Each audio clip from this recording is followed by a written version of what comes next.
আসসালামু আলাইকুম রহমতুল্লাহি বারাকাতুহু। বিসমিল্লাহির রহমানির রহিম। দেখুন বন্ধুরা, আমার ফেভারিট ফলগুলো গতকালকে আনা হয়েছে। এগুলি আমি যখন মন চায় এই ফলগুলো খাই। সুগারের প্রবলেম আছে তো তাই মিষ্টি কম, খেতেও সুস্বাদু, ভিটামিন সমৃদ্ধ।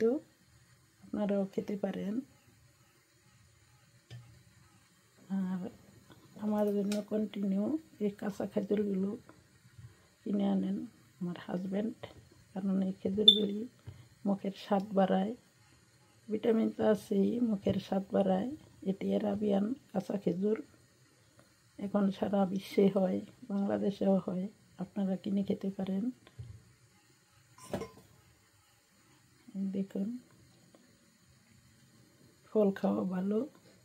ভাত, রুটি, পাস্তা, নুডলস যত কম খাওয়া যায় ততই ভালো। Thanks a lot. Please everybody give subscribe.